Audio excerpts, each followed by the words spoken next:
Bueno, sé que a Kenjaku constantemente se le hace bullying en este canal, porque objetivamente y a ojos del espectador, muchos de sus planes están pegados con babas. Aún así, hay algo que hay que reconocerle a Kenjaku: el tipo es una maldita bestia luchando, y a pesar de lo superior que es dentro de este ámbito en Jujutsu Kaisen, llegando al punto de que nadie quiere enfrentarlo directamente, hay gente que afirma que podría ser derrotado por Kashimo solo porque este decía que todas las personas que no eran él eran tierra bajo sus pies, y porque Kenjaku evitaba luchar contra él. Por eso el objetivo de este video es explicar por qué Kenjaku es el indiscutible top 3 de Jujutsu Kaisen y por qué no sería derrotado por Kashimo, así que espero que disfruten del video.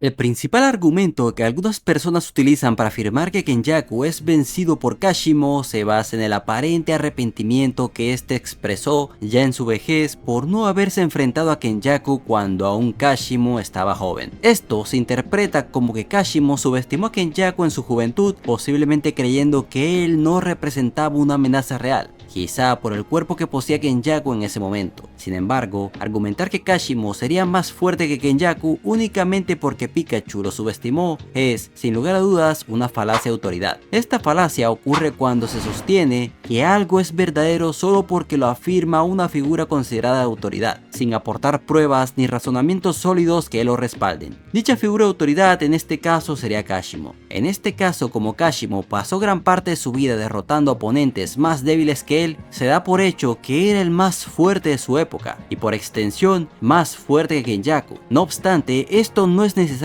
cierto. Este razonamiento también puede catalogarse como una falacia anecdótica, ya que Kashimo basa su afirmación de superioridad en sus propias experiencias personales y no en el reconocimiento objetivo dentro del mundo de la hechicería. El mundo del Jujutsu suele dejar registros históricos de los hechiceros más destacados. Ejemplos claros son Sukuna y Gojo, quienes fueron reconocidos como los más poderosos de sus respectivas épocas, o el propio Kenjaku, conocido históricamente como el hechicero más malvado bajo el alias de Noritoshi Kamo. Es que incluso Itadori, pese a no haber muerto aún, ya ha dejado una huella en la historia. Si Kashimo realmente hubiera sido lo que él mismo afirma, sin dudas, su nombre sería ampliamente conocido en los registros históricos, pero no fue así. Tal vez, si se hubiera enfrentado o vencido a los hechiceros de los tres grandes clanes, cuyos líderes aparentemente eran un Gojo con los 6 ojos y el infinito, y un Zenin con las 10 sombras, habría sido catalogado como el hechicero más fuerte del periodo Edo. Sin embargo, como eso nunca ocurrió y sus victorias se limitaron a oponentes irrelevantes, no resulta extraño que haya terminado cayendo en el olvido. Ahora bien, ¿en qué me baso para teorizar que durante el periodo Edo existieron tanto un usuario de los 6 ojos como uno de las 10 sombras? Es sencillo. Todo parte de la conversación que Kashimo tuvo con Kenjaku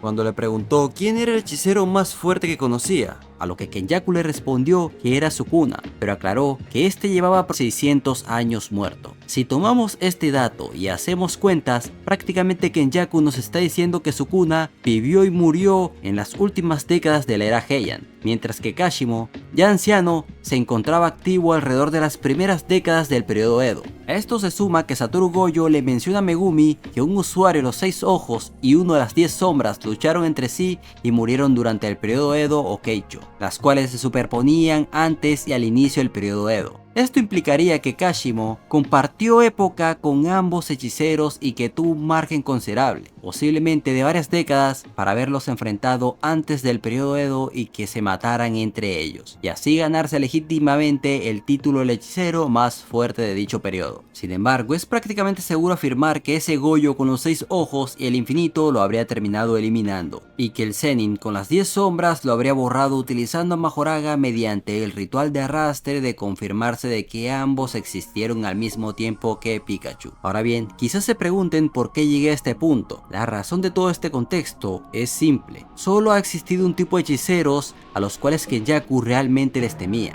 y esos eran los usuarios de los 6 ojos y el infinito. Kenjaku nunca logró vencer a uno en combate directo. Las 2 veces que se enfrentó a ellos, terminó al borde de la muerte, y posiblemente uno de esos Gojo fue el del periodo Edo antes de que se matara con el Zenin. A Kashimo, por el contrario, Kenjaku no le temía. Para él, Kashimo no era más que una pieza útil dentro de sus planes a largo plazo. Por eso lo buscó en varias ocasiones para ofrecerle la posibilidad de reencarnar, hasta que finalmente logró convencerlo hablándole sobre Sukuna, quien era recordado por el mundo de la hechicería menos por Kashimo. El hecho de que Kashimo subestimara a sus oponentes no es nada nuevo. Siempre ha tenido esa tendencia, con la única excepción de Sukuna. Con él le dio lag cerebral, pero en general la primera vez que lo vimos subestimando a un oponente fue con Panda y luego con Hakari, creyendo que podía acabar rápidamente con este último, lo que provocó que las cosas no salieran como las tenía planeadas y terminó perdiendo el combate frente al Come Travesaños. Y ojo, a pesar de que Hakari nunca forzó a Kashimo a usar su técnica maldita, él en ningún momento afirmó que habría perdido contra Kashimo si hubiera usado su BMA. Lo que prácticamente Hakari dijo fue que no sentía como si hubiera ganado realmente el combate, ya que Kashimo no pudo darlo todo, y todos sabemos la razón de esto. Dicho sea de paso, esto no significa que Kashimo no estuviera peleando en serio contra Hakari, pero ese punto lo explicaré más a fondo próximamente en un short. Otro argumento que se utiliza con frecuencia para afirmar que Kashimo derrotaría a Kenjaku es porque este se negó a luchar contra él. Esto se basa en las propias palabras de Kashimo, quien expresó su arrepentimiento por no haberlo retado en su momento, a lo que Kenjaku respondió que simplemente no tenía ganas de pelear. A partir de esto, algunas personas asumen que dicha negativa es una señal de debilidad, cuando en realidad no lo es. Una de las razones por las cuales Kenjaku se abstuvo a pelear contra Kashimo fue porque no estaba allí con la intención de luchar, sino para ofrecerle la posibilidad de reencarnar, casi como si fuera un testigo de Jehová. Si hubiera aceptado la pelea contra Kashimo independientemente de si este se encontraba en su prime o no, lo más probable es que el enfrentamiento hubiera terminado en un combate a muerte, donde Kashimo habría acabado muerto y Kenjaku habría perdido un valioso jugador para los juegos del sacrificio. Otra razón importante es que incluso si Kenjaku hubiera vencido a Kashimo, no habría sido un combate sencillo, sino uno largo y tedioso, y Kenjaku detesta este tipo de peleas. Esto ha sido confirmado por el propio Gege en el fanbook, cuando se le preguntó si Kenjaku podría haber capturado al grupo de maldiciones, y Gege respondió que podría hacerlo una por una, pero que enfrentarse a Yogo y Majito le costaría bastante. ¿Y por qué exactamente le costaría contra ellos dos? Es sencillo, más allá de que sean espíritus malditos extremadamente fuertes, capturarlos es mucho más complicado que simplemente eliminarlos. La técnica de manipulación de espíritus malditos funciona de manera similar a ser un entrenador Pokémon. Primero, en el hipotético caso de que el espíritu maldito no sea 2 niveles inferiores a Kenjaku, primero debe debilitarlos para luego poder aplicar la técnica en ellos. En el caso de Majito y Yogo, esto implicaría desgastarlos física y mentalmente o forzarlos a agotar sus reservas de energía maldita, un proceso que podría llevar horas, muy distinto a simplemente matarlos, lo cual habría sido una tarea mucho más sencilla. Por esa razón, prefirió trabajar con todos ellos hasta que llegara el momento de que fueran papeados por otro y él así llegara a absorberlos. Otro ejemplo claro del fastidio de Kenjaku ante combates complicados lo vemos cuando se enfrentó a Yuki. Desde antes de iniciar la pelea, Kenjaku sabía que sería un combate que le exigiría demasiado esfuerzo y efectivamente así fue. También hay que tener en cuenta que una de las principales razones por las que Kenjaku era superior a Kashimo desde el periodo Edo es por la diferencia abismal de experiencia. Kenjaku vivió y participó en muchísimas más batallas que Kashimo a lo largo de los 600 a 1000 años que estuvo activo. No solo se convirtió en uno de los mejores artistas marciales de la obra, sino que también acumuló una enorme experiencia en combate, quedando traumatizado únicamente por los usuarios de los 6 ojos y el infinito, quienes lo derrotaron cada vez que intentó sabotear la fusión de Tengen con el recipiente de plasma estelar. Otro factor clave es que Kenjaku conocía perfectamente la técnica de Kashimo y todas sus capacidades.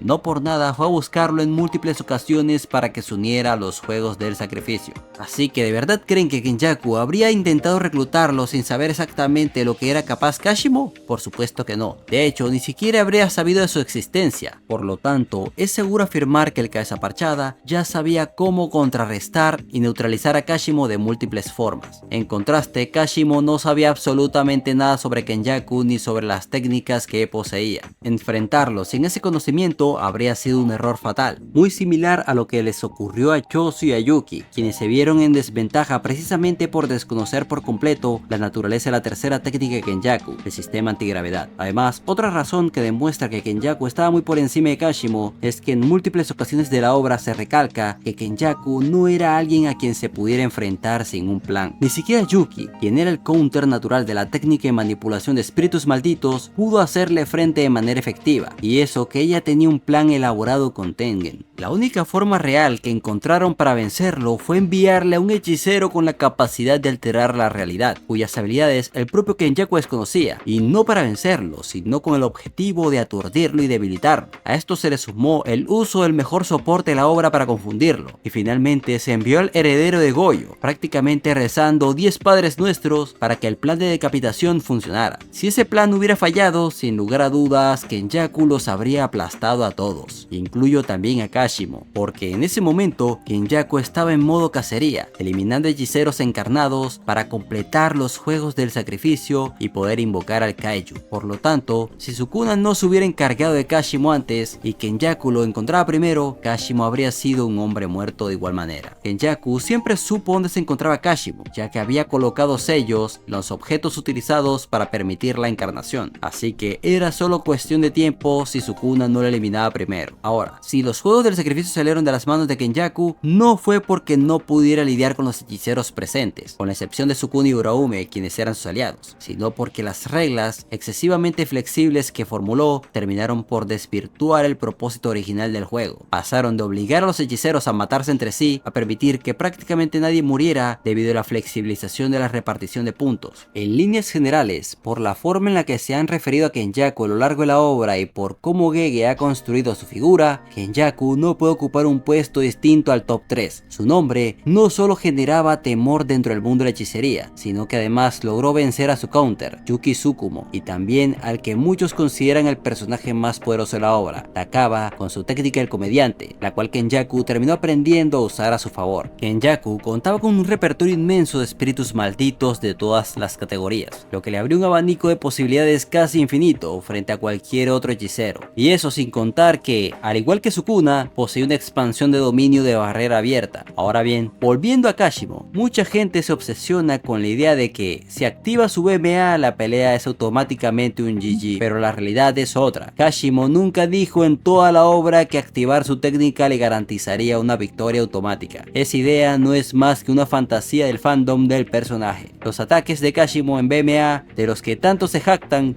ni siquiera tienen golpe asegurado como lo es el caso de sus rayos. Además, dichos ataques pueden resistirse con refuerzo de energía maldita. De hecho, en Jujutsu Kaisen, la mayoría de los ataques pueden ser tanqueados mediante refuerzo, y aquellos que no, como la esfera perfecta de Yorozu o el partemundos de Sukuna, pueden evitarse o prevenirse de alguna forma, y los ataques vistos del BMA tienen ambas falencias, es decir, que pueden resistirse y también pueden esquivarse. Sukuna es el claro ejemplo de esto, ya que a pesar de que se dice que la técnica de Kashimo es capaz de derretir a quien recibe sus ataques, nada de eso le ocurrió a Sukuna. Los resistió únicamente mediante refuerzo de energía maldita, incluso estando en el cuerpo maltrecho de Megumi, y una vez Sukuna se vio acorralado debido a la ineficiencia de la forma de Megumi, pasó a su forma Heian y Kashimo no pudo hacer absolutamente nada. Así que, como dije anteriormente, es seguro afirmar que Kenjaku sabía perfectamente cómo lidiar con Kashimo. Nunca, en ningún momento se sintió intimidado por él, y conocía las capacidades de todos los hechiceros reencarnados, con la excepción de algunos hechiceros modernos como Takaba. Y con esto no estoy negando que Kashimo sea fuerte, porque lo es, especialmente en combates directos, y Kenjaku lo sabía. Aún así, nunca lo consideró una amenaza real. Kenjaku nunca peleó contra Kashimo porque simplemente no le importaba. Estaba enfocado en sus planes a largo plazo, cuyo objetivo principal era la creación y el desarrollo de los juegos del sacrificio para provocar el nacimiento del Kaiju. Para Kenjaku, Kashimo no era más que un peón, una ficha más dentro de su tablero de ajedrez. Solo le servía para aumentar y acelerar acelerar el avance del juego, nada más. Si Kashimo mataba o moría dentro de los Cooling Games, el resultado era irrelevante para Kenjaku. De cualquier forma, le beneficiaba. Ese era exactamente el nivel de interés que Kenjaku tenía en él. De hecho, la única vez que se le vio interactuar fue durante el flashback. Kenjaku no volvió a mencionarlo, y el hecho de que Kenjaku no lo mencionara más después de eso pesa mucho, ya que aparentemente no conocía a Kashimo como alguien digno de mención. Lo único que le queda a Kashimo es su título de impuesto del más fuerte de su era, nada más. Así que con esto finalizo el video y espero que lo hayan disfrutado. Pero antes me gustaría agradecerle a los miembros del canal,